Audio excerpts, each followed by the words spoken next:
అయితే అది దురాత్మకు సహాయం అవుతుంది. మనం ఏం చేస్తామంటే మన పిల్లల్ని చర్చికి తీసుకొస్తే కూడా సండే స్కూల్లో వదిలిపెట్టేస్తాం, లేదనుకోండి ఆడుకోవడానికి వదిలేస్తాం. కొన్ని చర్చెస్ పక్కన ప్లే గ్రౌండ్స్ ఉంటాయి, పిల్లల్ని ఆడించండి అని. మా దగ్గర మొదటి సంవత్సరం పిల్లోడు కూడా కూర్చొని వాడికి అర్థమైనా అర్థం కాకపోయినా సైలెన్స్గా వాక్యం వింటాడు. దేవునికి స్తోత్రం కలుగును గాక. ఇప్పుడు నేను చెప్తున్నాను కదా, కొన్ని ఫొటోస్ కొన్ని వీడియోస్ పిల్లలు అలా మౌనంగా దేవుణ్ణి స్తుతిస్తూ ఆరాధిస్తున్న సందర్భాల్లో మేము తీసాం. ఈ మాటలు చెప్పడమే కాదు, ఒకరోజు మీకు అన్నిటికీ చూపిస్తాం.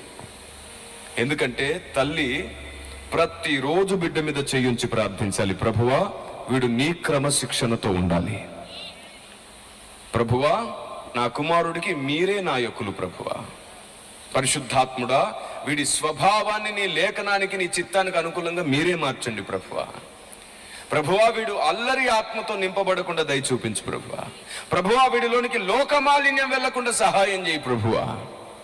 తల్లి అనుదినము బిడ్డ మీద చేయించి ప్రార్థించాలి. అలాగే బిడ్డ ముందు ఖచ్చితంగా బెత్తము పట్టుకొని వాడు ప్రార్థనలో మోకరించేటట్టు తల్లి నేర్పాలి. మీకు తెలుసా, ఈ భూమి మీద ఎవరైనా గొప్ప వాళ్ళు ఉన్నారు అంటే, ఎవరైనా యోధులు ఉన్నారంటే, ఎవరైనా గొప్ప భక్తులు అయ్యారంటే అది తల్లుల వల్లే అయ్యాడు, తండ్రుల వల్ల కాదు.